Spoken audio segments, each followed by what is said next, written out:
রাজনীতি আমরা করি, স্কুল জীবন থেকে মিছিল মিটিংয়ে অংশ নেই, অনেক সংগ্রাম করেছি, পথে পথে মিছিল করে বেরিয়েছি। যে মানুষগুলির জন্য রাজনীতি, সেই মানুষগুলির উপরে আঘাত হানা, সেই মানুষগুলিকে মারা, এটা কি রাজনীতি? অনেকেই কথা তুলে ধরেন যে দুই দল বা এই রাজনীতির জন্য, কিন্তু এটাকে আপনারা কিভাবে, কোন সংজ্ঞায় রাজনীতি বলবেন? সাধারণ মানুষ, খেটে খাওয়া মানুষ, কি অপরাধ তাদের? আগুন দিয়ে, পেট্রোল বোমা দিয়ে তাদেরকে মেরে ফেলা, তাদেরকে মেরে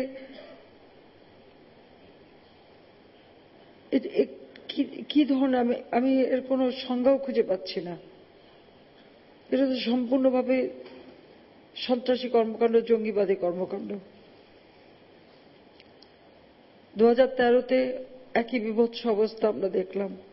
সেখান থেকে কাটিয়ে উঠে একটা বছর শান্তিপূর্ণভাবে দেশের উন্নয়নের কাজে মনোনিবেশ করেছিলাম, কাজ করেছিলাম।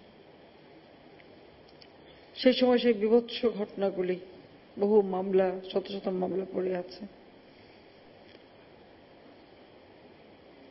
এই সমস্ত জঘন্য যেগুলি সন্ত্রাসী, যারা এই ধরনের মানুষ মেরেছে, অনেকেই কোর্ট থেকে জামিন পেয়ে ছাড়া পেয়ে গেছে। এরপরে শুরু হলো একটা বছর শান্তিতে দেশ যখন চলল, এরপরে শুরু হলো আবার তাণ্ডব 6 জানুয়ারি থেকে এই পর্যন্ত প্রতিদিনের হরতাল, অবরোধ আর মানুষ খুন করা। মানুষের জীবন নিয়ে খেলে, মানুষকে পুড়িয়ে মেরে, মানুষকে ক্ষতি করে, মানুষ ছোট্ট শিশু থেকে শুরু করে নারী পুরুষ নির্বিশেষে এই হত্যাযজ্ঞের মধ্যে থেকে কি অর্জন হচ্ছে আমার কাছে বোধগম্য না। যে মানুষগুলির জন্য রাজনীতি করি, সেই মানুষগুলিকেই যদি হত্যা করা হয়, তাহলে কাদের জন্য রাজনীতি? তাহলে কাদের জন্য কাজ করি আমরা? আমরাও আন্দোলন করেছি জনগণকে সম্পৃক্ত করে, জনগণকে নিয়ে, জনগণকে হত্যা করে না। কারণ জনগণের কল্যাণ করার জন্যই তো রাজনীতি করি। কিন্তু এই বিভৎস অবস্থা আমরা চেষ্টা করি, যখন থেকে ঘটনা ঘটেছে, হাসপাতালগুলিতে চিকিৎসার ব্যবস্থা করা, তাদের পরিবারগুলি, তাদেরকে দেখাশোনার জন্য সহায়তা করা, যতটুকু যা পেরে যাচ্ছে আমরা করে যাচ্ছি। এবং অনেক সাধারণ মানুষ এগিয়ে এসেছেন, অনেকেই সাহায্য করে যাচ্ছে। কিন্তু এই ধরনের জঘন্য হত্যাকাণ্ড আর এই বিভৎস হত্যাকাণ্ড, এগুলি বন্ধ করার জন্য সকলের সহযোগিতা চাই। কোরআন শরীফে আগুনে পুড়িয়ে মারার কথা বলা আছে, আগুনে, দোজখের আগুনে পোড়ার কথা আছে। সে বিচার করবে আল্লাহ, আল্লাহ রাব্বুল আলামিন। সে বিচারের ভার তো জনগণের হাতে কেউ দেয়নি, মানুষের হাতে আল্লাহ দেয়নি। কিন্তু যারা আজকে মানুষকে এভাবে পুড়িয়ে মারছে, তারা তো সেই আল্লাহর বিচারেরও দায়িত্ব যেন তারাই নিয়ে নিয়েছে, এটাই মনে হচ্ছে। একই বিভৎসতা। আমি আসলে বললাম যে আমার ঠিক কোনো বক্তব্য আসছে না। আজকে যারা স্বজন হারিয়েছে তাদের বেদনা আমি বুঝি, কিন্তু এই যে পোড়া অবস্থায় এক একটা মানুষ, তারা যে বেঁচে থাকবে, এ তো মৃত্যু যন্ত্রণার থেকেও ভয়াবহভাবে বেঁচে থাকতে হবে। কারণ এই পোড়ার যন্ত্রণা তো সহসা যাবে না, তাদের সারা জীবন এই দগ্ধ শরীর নিয়ে তাদেরকে ধুকে ধুকে বাঁচতে হবে। কেন মানুষকে এই কষ্টের দিকে ঠেলে দেওয়া? কেন মানুষের জীবনে এভাবে ছিনিমিনি খেলা? সব হারিয়েছে, হারাবার বেদনা আমি জানি, সেই কষ্ট নিয়ে বেঁচে আছে। কাজে কেউ যখন হারায়, নিজের কষ্টই বেশি মনে হয় যে এইরকম যন্ত্রণা নিতে এদের বাঁচতে হবে। কেউ স্বামী হারিয়েছে, মেয়ে হারিয়েছে, কেউ বাবা মা হারিয়েছে, কেউ ভাই হারিয়েছে, অথচ এদের কোনো অপরাধ ছিল না। এরা তো কোনো রাজনীতির সাথেও নেই, এরা নিরীহ জনগোষ্ঠী, নিরীহ মানুষ। তাই নিরীহ মানুষকে কেন মারবে? নিরীহ মানুষের উপর কেন অত্যাচার? 21শে আগস্ট আমাদের রাজনৈতিক নেতাদের উপরে আক্রমণ করেছে, এভাবে বহু কিবরিয়া সাহেবকে হত্যা করেছে, আসনাল্লাহ মাস্টারকে হত্যা, এরকম তো বহু আমাদের নেতাকর্মী আমরা হারিয়েছি। আর এখন দেখছি যে রাজনৈতিক নেতাকর্মী তো বটেই, আজকে নিরীহ মানুষের উপরে হামলা করে যাচ্ছে এই বিএনপি জামাত জোট। আমি সকলের কাছে এই আহ্বান করব যে অন্তত বিএনপির নেত্রীকে তাকে বলেন যে মানুষ খুন করা বা মানুষের লাশ নিয়ে রাজনীতি বন্ধ করুক। বাংলাদেশ একটা শান্তিপূর্ণভাবে এগিয়ে যাচ্ছিল, সেখানে এই প্রতিবন্ধকতাকে কিসের জন্য, কার স্বার্থে সৃষ্টি করা হচ্ছে? এই পরিস্থিতি কোনো মানুষ যার ভিতরে এতটুকু রক্ত মাংস আছে সে সহ্য করতে পারবে না। নিশ্চয়ই আল্লাহ এদের বিচার করবেন যারা এই ধরনের জঘন্য কাজ করে যাচ্ছে।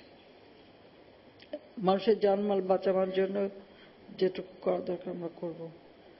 আর যারা মারা গেছে আসলে তারা তো শহীদি মৃত্যুই হবে, তারা তো শহীদের দরজাই পাবে, কারণ তাদের তো কোনো অপরাধ তাদের নেই, তাদেরকে একেবারে নিরীহ মানুষগুলিকে এভাবে হত্যা করেছে। এখানে কয়েকজন আছেন আর এখনো হাসপাতালে, ঢাকায় বিভিন্ন হাসপাতালে বহু রোগী রয়েছে, বার্ন ইউনিট আছে, কুর্মিটোলা হাসপাতাল, আমাদের সিএমএইচ এবং অন্যান্য মাতোয়ালি হাসপাতালে, বিভিন্ন হাসপাতালে যেখানে যেখানে চিকিৎসা ব্যবস্থা সহজ দিতে আমরা এই বার্ন ইউনিটের সাহায্যে তাদের চিকিৎসা ব্যবস্থা করছি। তাছাড়া বগুড়া হাসপাতাল, রংপুর হাসপাতাল, চট্টগ্রাম, সিলেট, রাজশাহী, প্রত্যেক হাসপাতালেই কিন্তু এই পোড়া রোগী। আমরা প্রত্যেক হাসপাতালে প্রতিনিয়ত খবর নিচ্ছি, তাদের সাহায্য সহযোগিতা করে যাচ্ছি। এবং প্রতিটি যারা মৃত্যুবরণ করেছেন এবং যারা আহত প্রত্যেকটা পরিবারকেই আমরা আর্থিক সহায়তা দিচ্ছি, এবং যাদের বাস টাস গাড়ি টাড়ি পুড়ে গেছে তাদেরকেও আমাদের সাধারণত আমরা সহায়তা দেওয়ার ব্যবস্থা নিয়েছি। কিন্তু আর কত, কোথায় থামবে? কেন এই হত্যা? কেন মানুষের জীবনে ছিনিমিনি করা? কেন মানুষকে পুড়িয়ে মারা?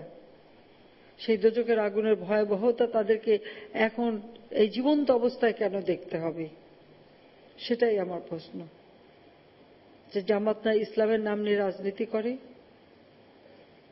তাহলে তারা কি আল্লাহ থেকেও শক্তিশালী?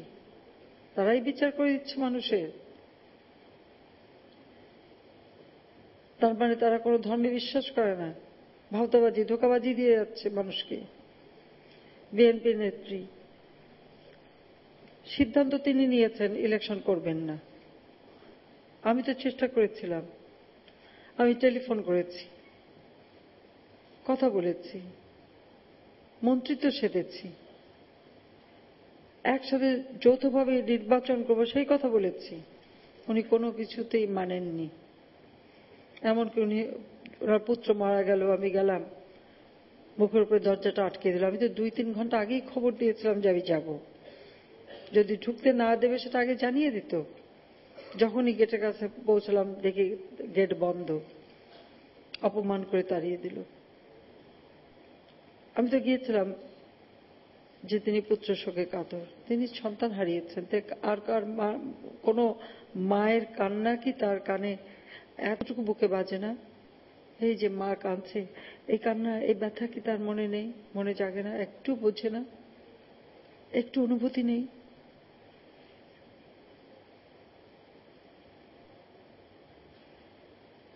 এই মানুষগুলির কোনো অপরাধ নেই, নিরীহ মানুষ, তাদেরকে এইভাবে হত্যা করা,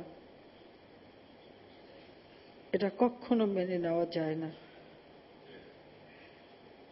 আজকে দেশের সকল মানুষকে আজ এই অন্যায়ের বিরুদ্ধে সোচ্চার হতে হবে। আমরা মানুষকে বাঁচাবার চেষ্টা করছি, আমরা মানুষের জন্য কাজ করছি, আর একজন মানুষকে হত্যা করছে। আমার একটা অনুরোধ থাকবে, একবারে ফেলবেন না, দয়া করে একবারে আমাকে ফেলবেন না। আমি রাজনীতি নিজের জন্য করি না, কারণ এই রাজনীতি আমাকে কিছু দেবে না, কোনো চাওয়া পাওয়া নেই আমার, সেটা বোধহয় প্রমাণ দেবারও প্রয়োজন নেই। আমি শুধু করি দেশের মানুষের জন্য, কারণ এই মানুষের জন্য তো আমার মা বাবা ভাই সব জীবন দিয়ে গেছে, লাখো শহীদ রক্ত দিয়ে স্বাধীনতা দিয়ে গেছে। কাজে এই দেশের মানুষকে একটা সুন্দর জীবন দিতে চাই, সেই জন্যই আমার রাজনীতি। কাজে আমার একান্ত অনুরোধ যে খুনিদের সাথে, যারা মানুষ পুড়িয়ে মারে তাদের সাথে আমাকে একবারে ফেলবেন না। এটা আমার জন্য সব থেকে কষ্টের, সব থেকে কষ্টের, সব থেকে দুঃখের। কারণ আমাকে তো হত্যার চেষ্টা করেছিল, বহু বাধা অতিক্রম করে তো আমি এগিয়ে যাচ্ছি দেশকে নিয়ে, নিজের জন্য না। নিজে কিছু করতে চাই না, আমার শুধু দেশের মানুষের জন্য একটা সুন্দর জীবন দিতে চাই, সেজন্য দিনরাত পরিশ্রম করছি। কিন্তু সেই মানুষগুলিকে যদি এইভাবে পুড়িয়ে মেরে ফেলে, যে মানুষের ভাগ্য পরিবর্তন জন্য কাজ করছে, এর থেকে কষ্টের আর কি থাকতে পারে, আর এর থেকে দুঃখের আর কি থাকতে পারে। আমি বিবেকবান প্রত্যেকটা মানুষ, এবং বিশেষ করে যারা এই দেশের স্বাধীনতায় বিশ্বাস করেন, তাদেরকে বলবো যে এই দেশের সব মানুষের কাছে ঐক্যবদ্ধ হতে হবে এই দুর্বৃত্তায়নের বিরুদ্ধে। আমরা 2001 সালের নির্বাচনের পরে ওই একই অবস্থার মুখোমুখি হয়েছি। হাজার হাজার নেতা কর্মীকে একদিকে হত্যা করা হয়েছে, ছোট্ট শিশু, একেবারে 6 বছরের শিশু রেহাই পায়নি, তাকে রেপ করা হয়েছে কারণ তার বাবা মা নৌকায় ভোট দিয়েছে। সেই পরিস্থিতি, ভয়াবহ পরিস্থিতিও আমরা দেখেছি। কিন্তু আমরা কখনো প্রতিশোধ নেবার কথা তো চিন্তা করিনি, কারণ সেই সময় যে ঘটনা ঘটিয়েছে, তাহলে তো পরবর্তীতে ক্ষমতা এসে আমাদের তো এটাই মনে হতে পারতো যে প্রতিশোধ নেই। কারণ আমি জানি যে প্রতিশোধের আগুন একবার জ্বাললে তা থামবে না। আমাদের কাজ দেশের মানুষের কল্যাণ করা, সেই জন্য আমরা কিচ্ছু করিনি, বরং দেশের মানুষের জন্য কাজ করেছি। 5 বছরের মধ্যে 6টা বছর আমরা ক্ষমতায় দেশকে এগিয়ে নিয়ে গেছি। কিন্তু এই দেশের অগ্রযাত্রাটাও বোধহয় এদের পছন্দ না। কাজে আমি এই স্বজন হারাবার বেদনা নিয়ে যারা আছেন তাদের জন্য দেশবাসীর কাছে দোয়া চাই। যারা আগুনে পুড়ে আজকে, বলতে গেলে এটা তো এক ধরনের পঙ্গুত্ব বরণ করে জীবন যাপন করা, তাদের জন্য আপনারা দোয়া করবেন। দেশের যারা জীবন দিয়ে চলে গেছে, আল্লাহ রাব্বুল আলামিন যেন তাদের জন্য শহীদের দরজা খুলে দেন, সেই দোয়া সকলের কাছে চেয়ে এটুকুই বলবো যে বাংলাদেশে কোনো জঙ্গি সন্ত্রাসীর স্থান হবে না, তার জন্য দেশবাসীকে আমি আহ্বান জানাচ্ছি।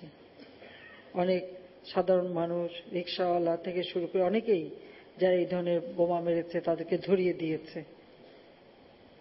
দেশের মানুষকে এইভাবেই সচেতন হয়ে দাঁড়াতে হবে। যারা এই ধরনের অপকর্ম করবে সঙ্গে সঙ্গে তাদের বিরুদ্ধে ব্যবস্থা নিতে হবে, তাহলে এরা থামবে, তাছাড়া এরা থামবে না। মানুষের জীবন নিয়ে খেলায় মেতেছে যারা, তারা মানুষের কখনো কল্যাণ চাইতে পারে না, কল্যাণ তারা চায় না। সবার দোয়া চাই। ধন্যবাদ।